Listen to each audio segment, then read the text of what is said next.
along at 5 o'clock to meet Susanna, but then Mike asked if I'd like to stay for the talk, which of course I do. Very interesting. I want to learn more as well.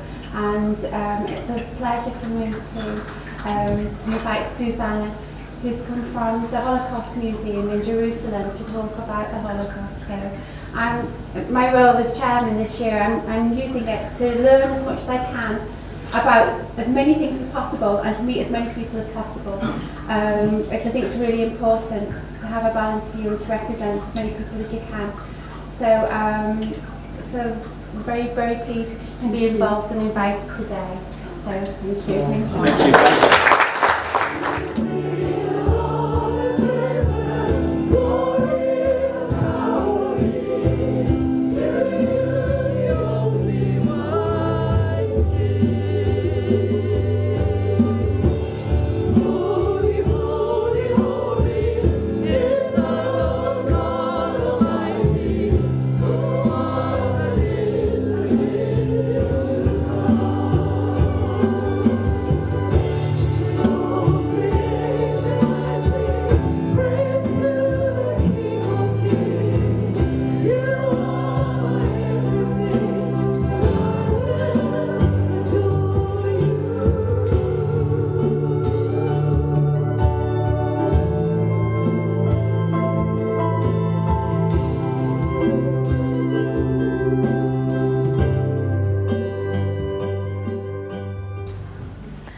Okay, shalom.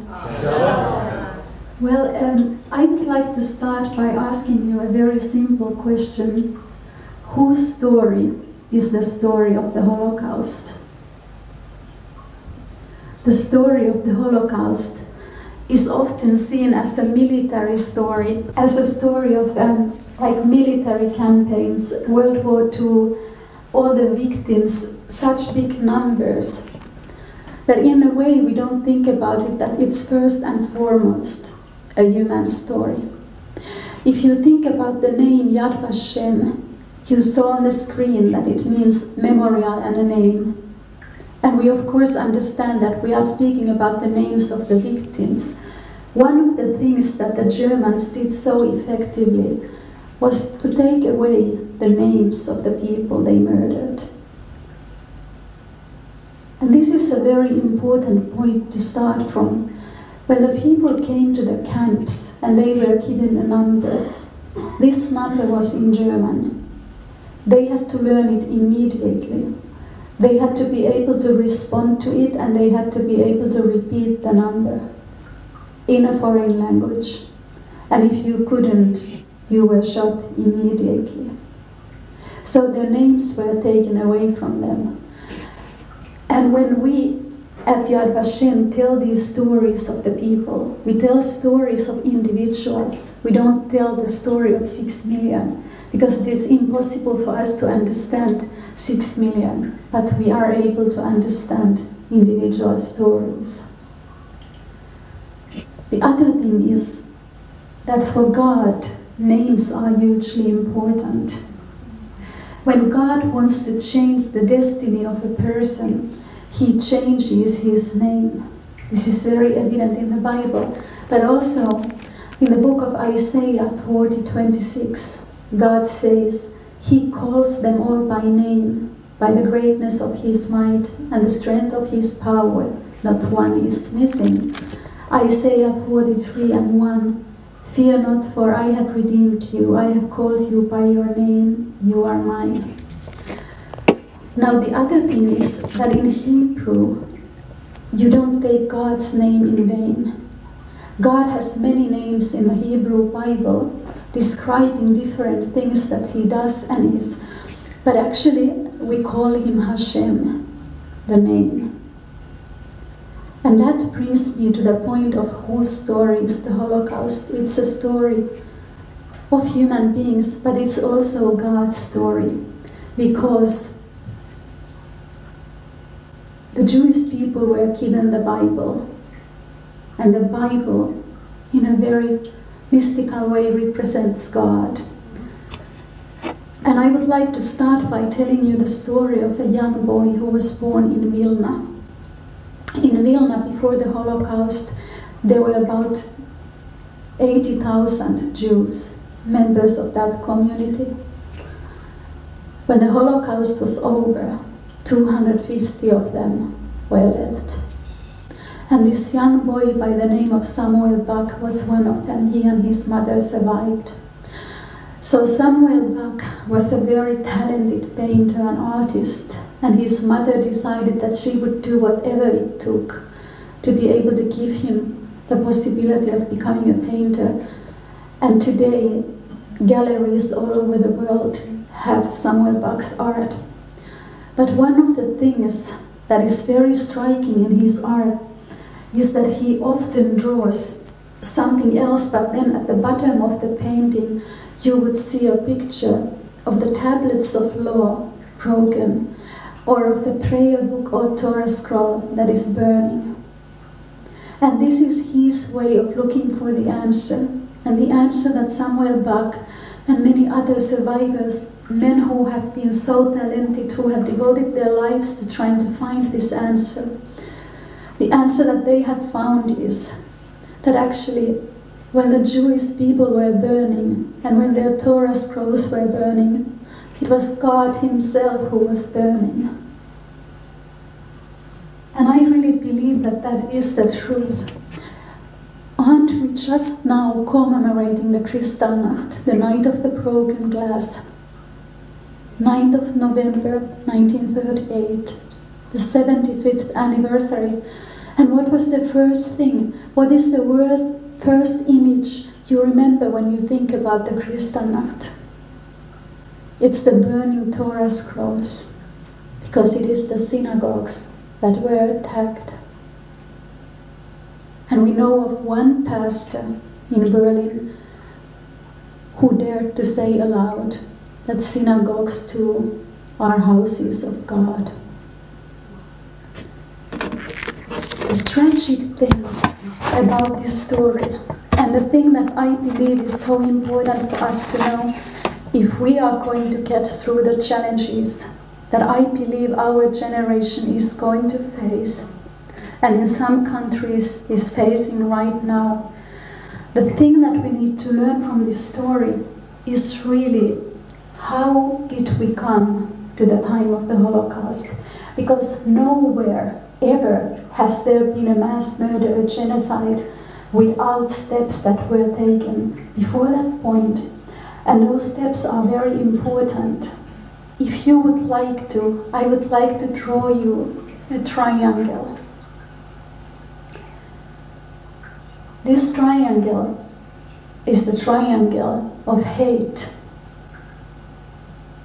At the very bottom, we would have just anti-Jewish attitudes, thoughts, things that people think, possibly never sharing them with anyone.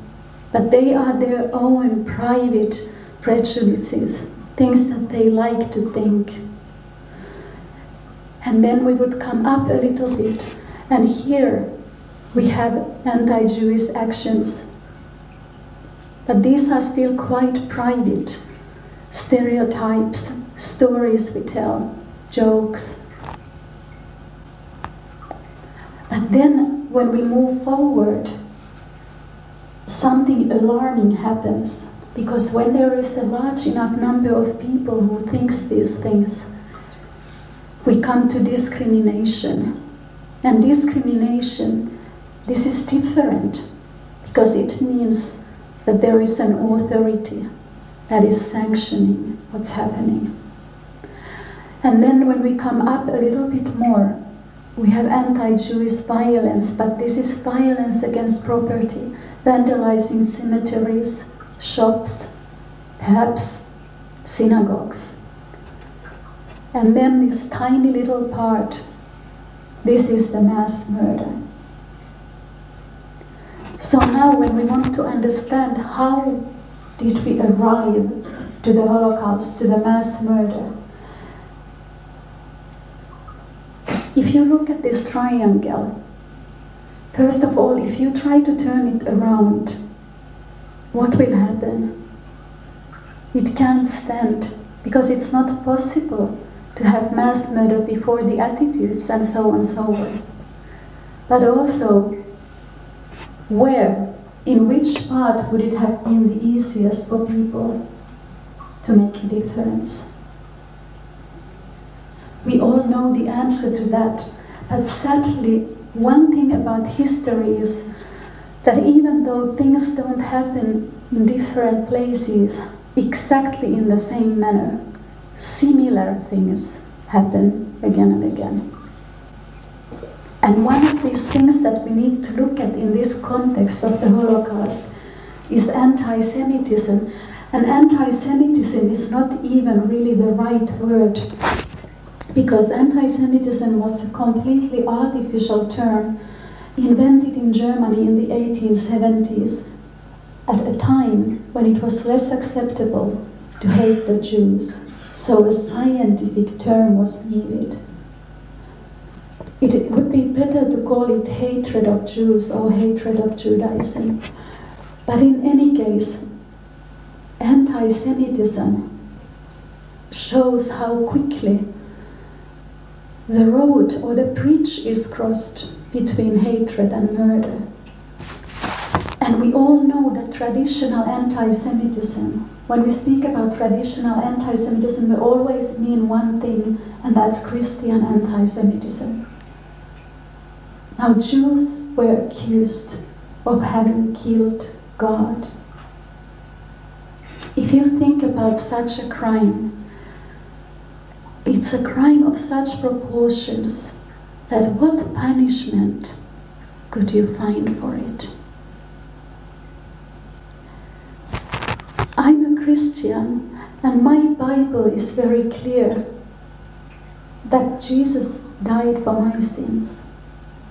But the early church fathers already started speaking about the Jews as having been guilty of this crime.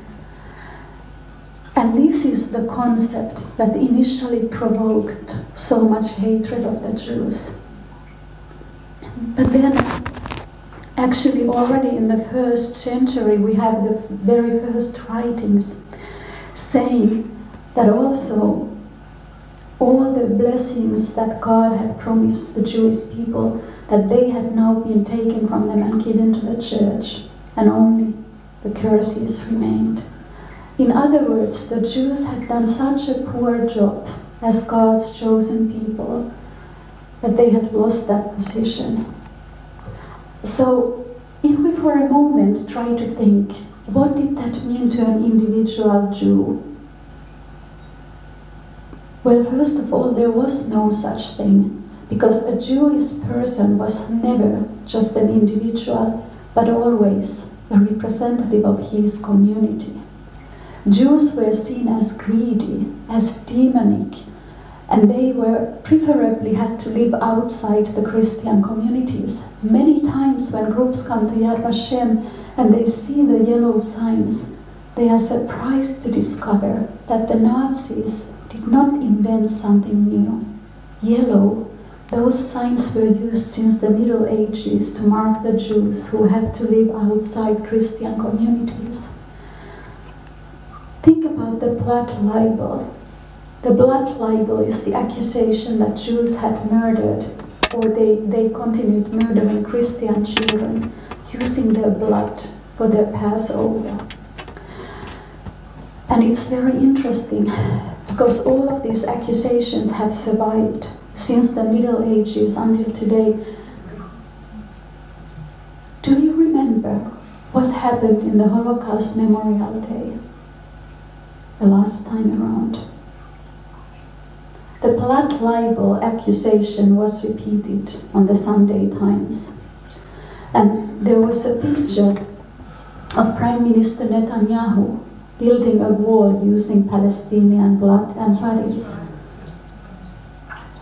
The Sunday Times, of course, immediately said that they had absolutely no anti-Semitic intentions, that it was purely an accident that this picture appeared on the Holocaust Memorial Day. But I have a problem with that, and it's this, that when we look at that picture and we think about the blood libel, this picture could very well appear in medieval church propaganda, and it could very well appear in Nazi Germany. So how can we say that it has no anti-Semitism behind it? I could talk for a long time about the Crusades, about the Crusaders, because even before they ever left Europe, they already murdered thousands of Jews, especially in the Rhineland in Germany on their way to Jerusalem. I could speak about the Inquisition for a long time. But I would like to go forward closer to the time of the Holocaust. I just need to mention these things because we need to understand one thing very clearly, that history, it is a line. And what does a line have? A beginning and an end. So we cannot take out the Holocaust, a relatively short period in history, without seeing the things that preceded it and the things that come after. So I need to point out that these things, the anti-Semitism that made the Holocaust possible, have existed for centuries before the Holocaust. So traditional anti-Semitism was religious anti-Semitism, but then we have something very curious happening. The French Revolution, Enlightenment, Napoleon, all of these things were good for the Jews in Western Europe because they received their civil rights. And what did it mean in practice? It meant that they were no longer isolated from the rest of the society. They were able to enter the professions. They were able to become artists, composers, politicians, whatever they wanted. But what we have here, at the same time as the Jews receive their civil rights, and they start entering the society, and they start contributing, and they start creating the Western culture, what happens is that anti-Semitism changes. Because religious anti-Semitism doesn't work anymore. It now becomes socio-economic. And the people who don't like the changes in the societies, they say it's the Jews that are behind these changes. They have too much power. They are not loyal to their nation states, and so on and so forth. And this form of anti-Semitism too, we have in our day. Now, in Russia and in Eastern Europe, of course, at the time, it's a different story. Many of you may have heard of the pogroms. You know that anti-Semitism was almost like an official policy in Russia at the time. And this too survives still today, because if you think about it, why was anti-Semitism so important for the Russian governments? Because they didn't want people demonstrating against them. So the Jews were given to them as the scapegoat. But there are still countries in the world where this works, where it's forbidden to demonstrate against the government, but we do see demonstrations against the state of Israel. And then again, something else happens. Turn of century. This was a time of great ideas, science, new theories. Now, Charles Darwin came up with the theory of evolution. He never ever meant it to be transferred to human society, but at the same time as his theory came out, the racial theories became very important. In all of the Western universities, racism, racial theories became something that was very seriously studied. And now the Jews, they became the inferior race. So their problem was genetic. It was not a matter to convert to another religion, but they were responsible for all of the world's troubles because of their race and genetic identity. So do you see something very important here? what happens to a virus when you invent a vaccine? What happens to the flu shots? Why do they have to be reinvented again and again? Because the virus is going to change its form, and what happened, that medicine won't work anymore. So anti-Semitism too, it has this quality that is very strange, because it adapts itself when the circumstances around it change.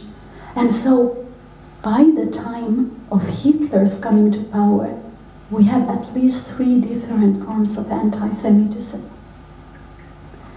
And of course, for the Nazi Party, it doesn't matter why you hate the Jews. It is only important that you hate them. And the Nazi Party is the first political movement that we have that is based on racist anti-Semitism. It's the first time in history that from the very beginning this party has at the center of its platform hatred of Jews, and it becomes successful, and I will come back to that in a moment. One thing, and this is again one of those things that happened in history, that since the French Revolution and Enlightenment, the Jews become very important in the societies they live in.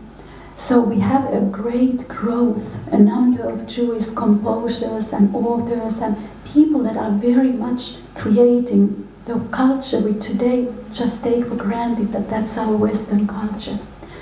But what is happening at the same time is that it's like there are 2 lines, and the second line is anti-Semitism. So these 2 things are happening at the same time. Anti-Semitism becomes more and more and more important. In 1866, in Berlin, the new central synagogue was inaugurated. And the German Chancellor Otto von Bismarck, he actually participated in this inauguration. And this gesture of him going there for the ceremony was seen very widely as a sign of how accepted the Jews had become, that they were fully citizens. And it's kind of very ironic, because at the same time, anti-Semitism is growing so rapidly. Of course, one thing is that if we look at Germany, and the Jews are such a central element and so important, how many were there? How many Jews were there in Germany?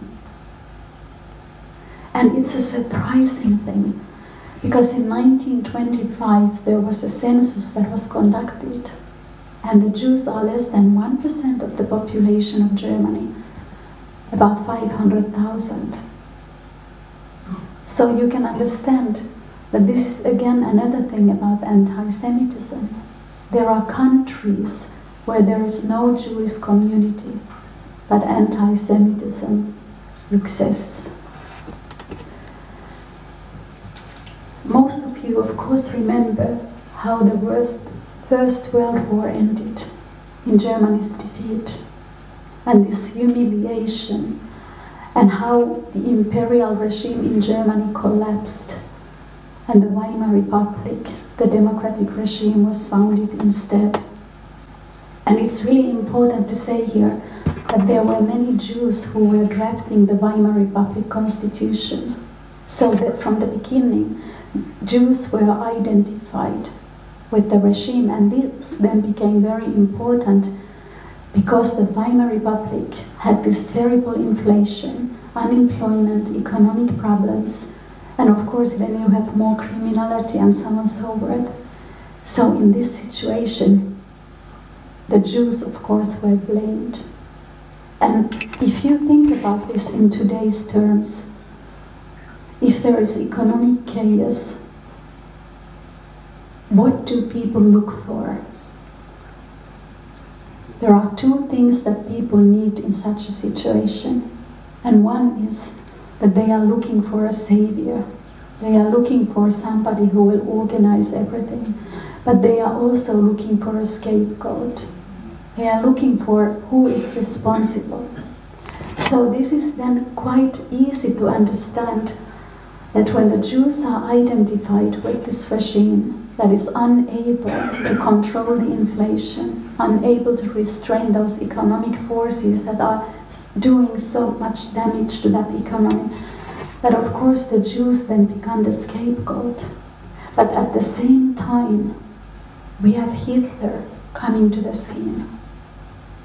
In 1919, when the Nazi Party was founded, it was the most radical of all the right-wing parties that we have in that period in Germany, and we have many.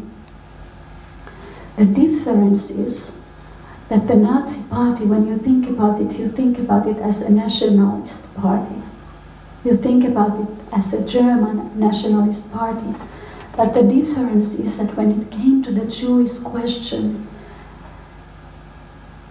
they didn't see it as a national problem. This is the first time in history that they actually argued that the Jews were a biological source of pollution, that there was something in that race that made them subhuman.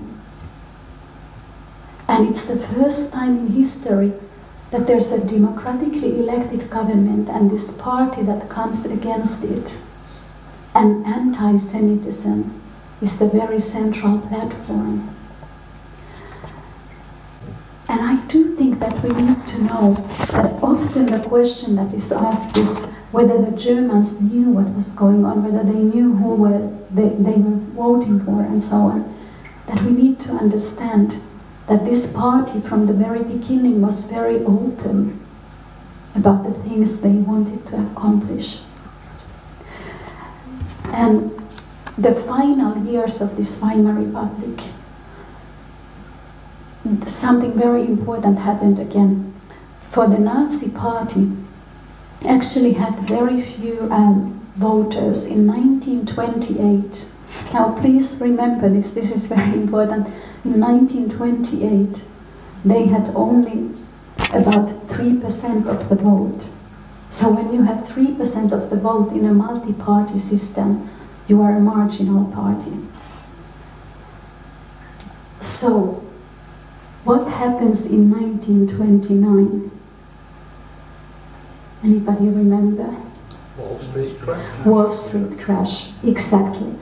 So what happens here is that if the Germans had been thinking that there was a way out from the economic crisis, that their lives were going to get better, the 1929 crisis meant that there was absolutely nowhere they could look to. There was no hope for them. So then when we had the next elections in 1930, all of a sudden the Nazi Party from 3% goes to 18%.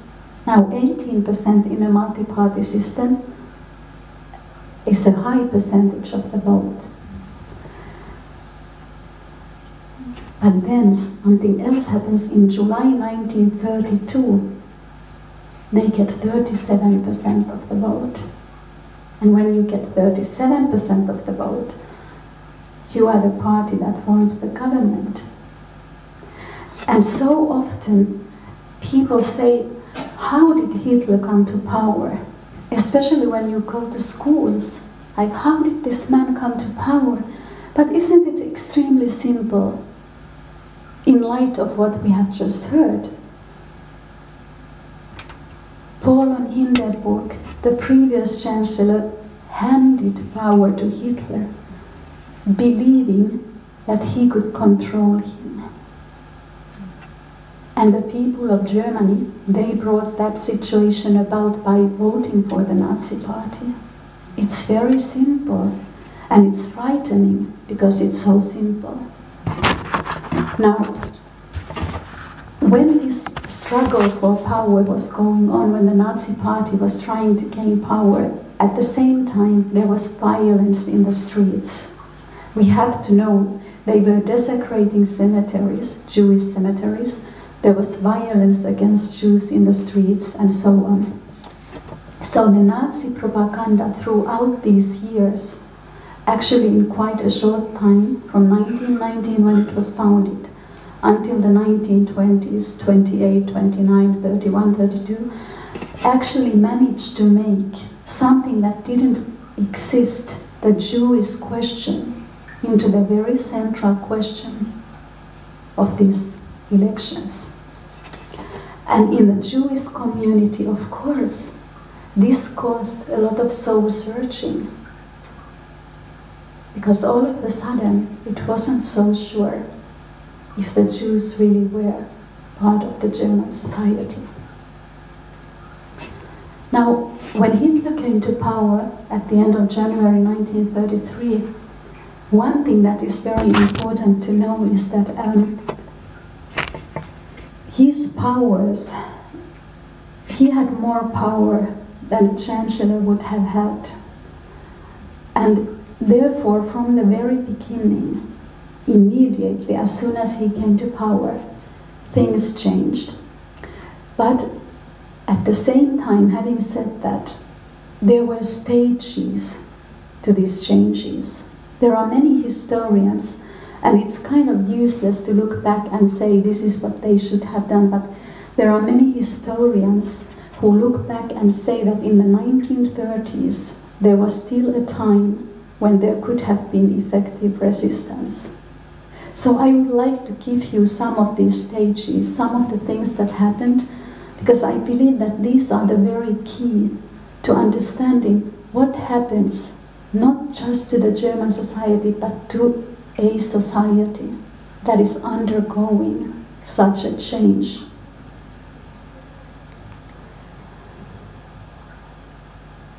Hitler had not been in power for 2 months when already anti-Jewish riots broke out all over Germany. This was in March 1933. I have a Holocaust survivor friend, and the way that she describes it is that in a certain situation, you have a license to kill. And this is such a horrible expression, but that is what happens when a part of the population knows that if they do anything against the other part, they have nowhere to turn, that there's no authority that is going to protect them. And that is what starts happening in Germany. April 1933, there's a boycott of Jewish businesses. But I think we need to look at it a little bit deeper, because when you talk about the boycott, you see it as an economic measure. But here it's something else that I believe is very important, and it's this. April 1933 boycott is the first time that the Nazi regime is no longer hiding behind the people. When these riots in March had broken out, the regime said that they were a spontaneous action by frustrated German citizens. But now the government is openly behind the boycott, and second of all, it's no longer some Jews. It's all of the Jewish community that is now the target. And what does it mean? What does it mean? I would so much like us to understand. So if we could for a moment imagine ourselves in that situation, not as the Jews, but as the Germans. Because people, we are the same. People don't change. So imagine ourselves leaving our homes in the morning, and we want to go to the shops or coffee shops where we always go. And then we see the armed guards standing outside. And if we go there, we might be beaten. Our names might be taken on a special list. How many of us would enter? The threat of physical violence is enough to stop most people from acting. This is a fact. So from the point of view of the German government, what's going on here? The German government, they will see what the ordinary German men and women do. Do they enter the shops, or do they escape? Do they run away? And this is the test. You cannot commit mass murder immediately, even if you know in your mind that you want to do it. You have to see, and then you act accordingly. So in April 1933, it's quite clear for the German regime that there's not going to be much resistance. And then in May, when they burn books all over Germany, now the book burning, it's a very interesting business because it sounds almost funny, doesn't it? Why do you waste your energy in such a thing? But if you look at other dictatorships, even in times after the Nazi regime, you see that book burning, attacking printing presses, is one of their favorite pastimes. It's almost like a part of the process that has to happen. And then, of course, at the same time, Jews are banned from civil service and public medicine. Yes, this also, it's an economic measure because it certainly will affect the person who no longer has a job. But more than that, there's an invisible barrier that is going up between the Jews and the other citizens. And this is the goal of all these measures. September 1930, let me say one more thing about 1933. By June 1933, 27,000 people have been arrested. Hitler's political opposition is taken to concentration camps. And the concentration camp system, this is another thing that it's absolutely vital, because you have to terrorize the people. And when people disappear, and you don't know where you will find them and if they will get out and what's happening to them, this is a tactic that works. September 1935 Nuremberg laws. Jews are now officially second-class citizens. And at the same time, there's a campaign of propaganda, radio, newspapers and posters, so that the German people will understand, will be re-educated. And of course, we know from testimonies from many Jewish citizens from that time that the change was immediate. It was a very quick change. The same person who had always treated them with courtesy would not. And it was a painful, sudden change. Some of you may have heard about the Euthanasia program. Because one thing that is all the time very important is that let's say that if we have a certain value for human life, that from the moment that Hitler came to power, and I would argue that it's actually from the moment that people voted for the Nazi party, this value of human life started going down. So from the beginning, the Nazi regime started sterilizing people they believed were unworthy to produce children. And this is mentally ill people, disabled people, people who had like genetic diseases and so on and so forth. And it got worse. And things like this, they can never stay where they start. They will always get worse. This we understand. So then, between 1936 and 1939, medical doctors were required to report to the local authorities if they had seen children that were born with genetic diseases.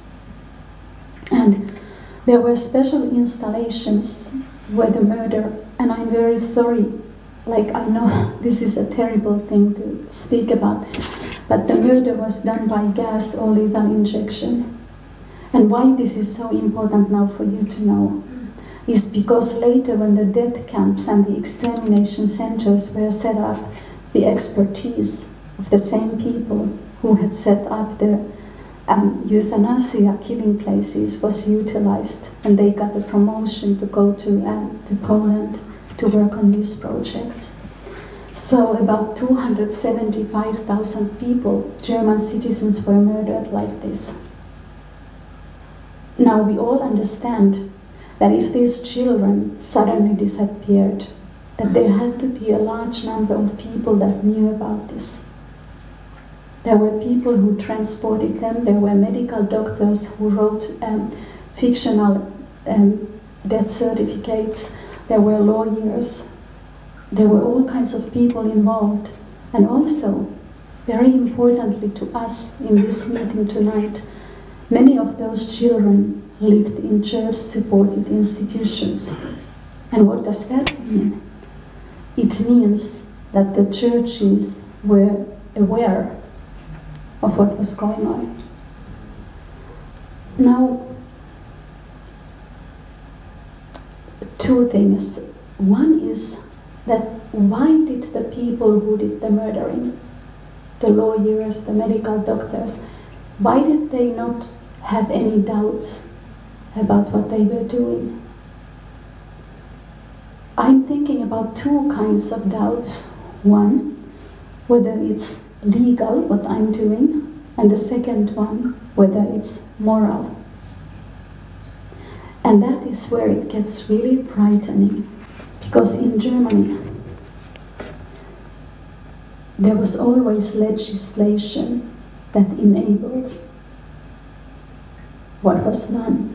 So actually there are historians who have described this process that it was so frightening, because we have something that happens that is seemingly legal, but we also know that it's completely immoral.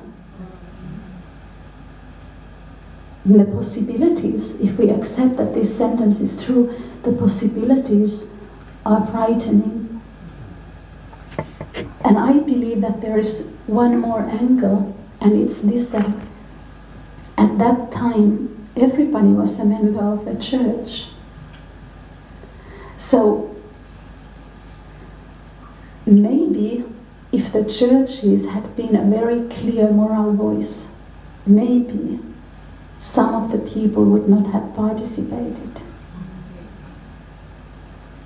I think it's almost quite safe to say that they would not have. And we know, of course, on the Catholic side there were some protests. But the problem was that there was no punishment. There was nothing to hinder the people who were participating in it from coming to the church and from being members of the church. And that then goes up to the very top level of the Nazi party. And that is a problem.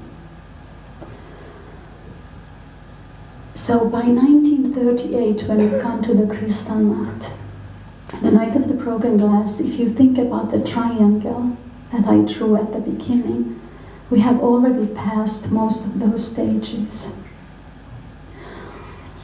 And Germany as a state has changed beyond recognition, in the sense that first of all there's only one single party in Germany, and this party controls every aspect of citizens' lives, the Nazi party.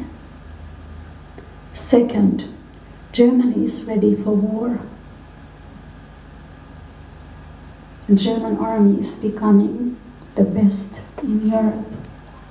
And third, the anti-Jewish campaign has gone on to such lengths that it's almost impossible to stop it anymore. Jewish passports have been confiscated. If they have them left, they have the letter J stamped on them, identifying them.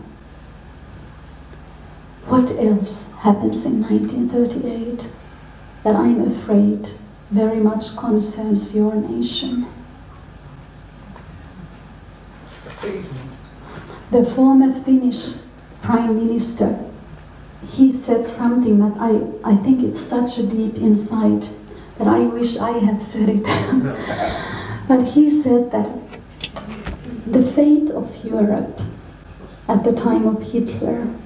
When was it decided?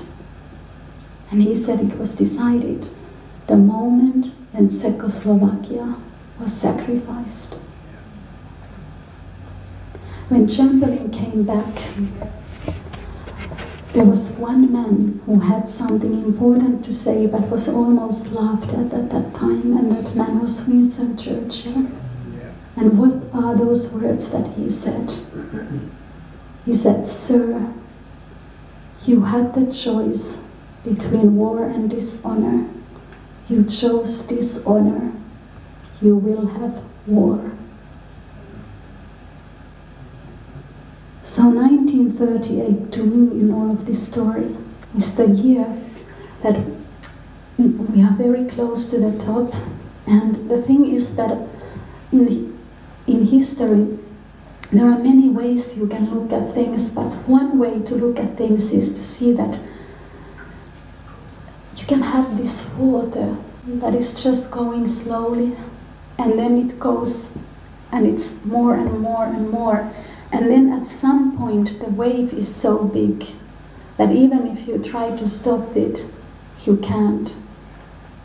Or a car that is going so fast, and at a certain point when the speed is so quick, you cannot, the brakes are not going to stop it. So in a way, in 1938 we have already come to a place where it seems that it's after everything that has happened that it's harder to stop it. And I would like to quote Israel Gutman. He was a Holocaust survivor, one of my professors, a historian. This is what he said. The Jews were convinced that things could not get worse. The truth is that every stage was something worse and more terrible. This dynamic is the very essence of terror. So the world knows about the Kristallnacht. If you go to different Holocaust museums, you will see newspaper writings. It was very much written about, it was known. But around that time, the world decided to close its gates from the Jews. And this country, of course, admitted thousands of Jewish children on the kinder transport. But the Palestine Mandate was closed at the same time. July 1938, many of you may know about the Evian Conference. And all of these Western powers gathered there together to decide what was going to be done about the Jewish refugees. They sent very low-level delegations, and nothing was done. And it was actually Chaim Weizmann, who later became the first president of Israel, who said that in this part of the world there are 6 million Jews who cannot stay here and have nowhere to go. And that is the essence of the situation. Now, in terms of how the history then, how everything came to happen, in 1919, when Hitler was, nobody knew who he was going to be, but he wrote that all of the Jews had to be removed from Germany. And he said that methodological measures are needed to achieve that goal. Now that was in 1919, but in the 1930s, perhaps by the mid-1930s, the SS has already made something out of this sentence, and it has become a goal that is within reach. And then, by 1939, we have come so close to it that we could say that it has been transferred from a goal to a policy. And so in September 1939, when Germany invades Poland, this process starts, and it is being played out then afterwards all over Europe, where the Jews are first registered, then they are deported from their homes, and ghettos are built, and then they start to murder them. But really, the key to what we call the Holocaust is June 1941. And what happens in 1941 is, of course, that Germany attacks the former Soviet Union. And this is the key in this way, that when the German army enters deeper and deeper into the Soviet territory, behind them they have these special troops called Einsatzgruppen. And these troops, they have only one goal, and it's to find Jews everywhere, in every town, every village they go to, and murder them.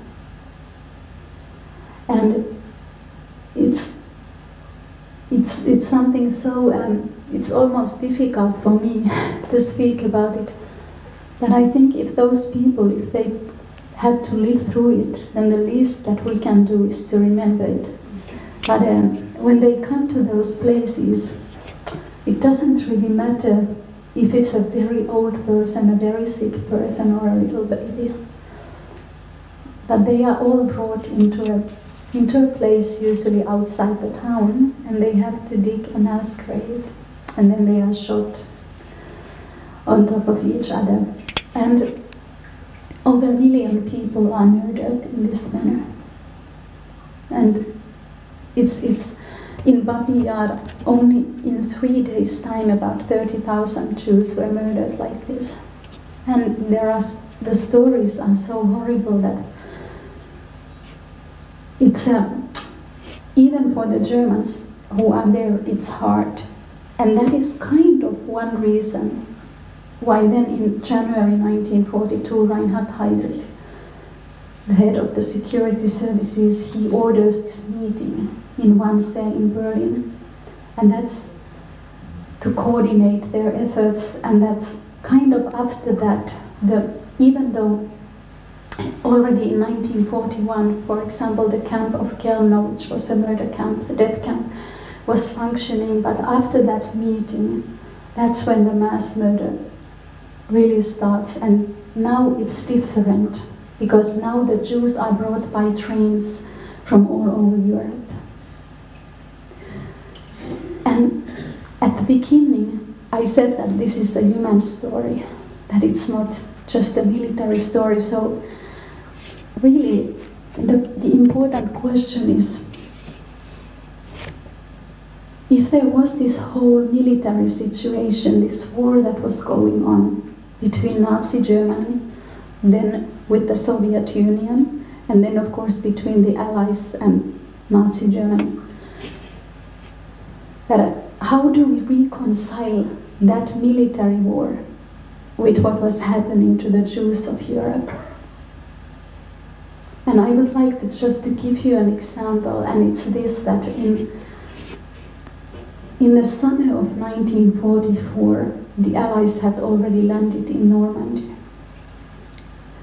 And it was completely clear that Germany was losing the war.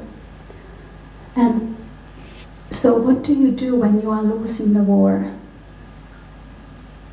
Well, I think all of us here would understand that you try to keep as much territory as possible, and you try to appear so strong that the terms are going to be good for you, that at least you will lose the least.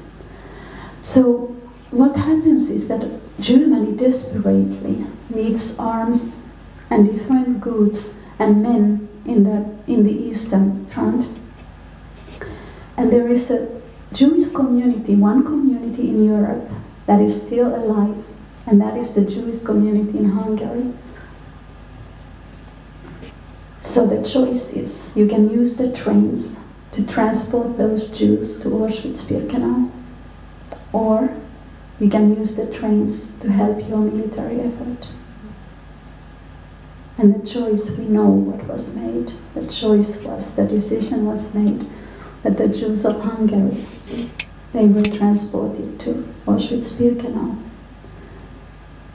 And just so we understand, when they arrived there, And we have a whole document, it's called the Auschwitz album, we have it at Yad Vashem, where you can see the whole thing, what happens before they arrive, as they arrive, everything until the end, the whole process. When they came there, the fact is that the gas chambers couldn't handle such a large number of people. So some of them, they had to wait, and you see the children and the women, and they are waiting. And, you know, we can just imagine what the mothers might have been telling their children. They don't know that they will have maybe 5 hours to live, and then they will be dead too. So that is how important the war against the Jews was. And therefore it's totally possible to say that there were 2 wars going on at the same time. The military war and the war against the Jew. And when the choice was made, which one was more important?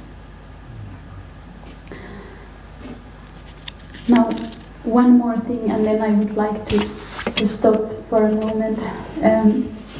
One more thing that I would like to say is that one of those things that we really need to look into when we study this period is the contemporaries, the non-Jews. What were they doing at that time? It's really important for us to understand that human behavior doesn't change. So if we can clearly identify the ways how people behaved in that time, we are able to, in a way, understand ourselves. Usually we speak about the perpetrators of the crimes, and the perpetrators of the crimes, many of you have seen pictures of them, of course, and we would like to think of them as crazies, as insane people or exceptionally cruel people. But we really know that they were just very, very ordinary men and women. Perhaps they were, or we know that they were a smaller group than the second group that we call the silent bystanders. And the silent bystanders, those were the majority, the people who just wanted to act according to socially acceptable behavior. And I think this is also important, that socially acceptable behavior is defined by the majority. But because it's shaped by the values of the time that we are living in, it has nothing to do with moral behavior or justice. And the third category, it's the smallest of them all. And those are the people we call the righteous among the nations, the people with the trees at Yad Vashem, the people who understood that exceptional times require exceptional responses. May the Lord grant that exceptional people will appear in our times if exceptional responses are needed. Thank you.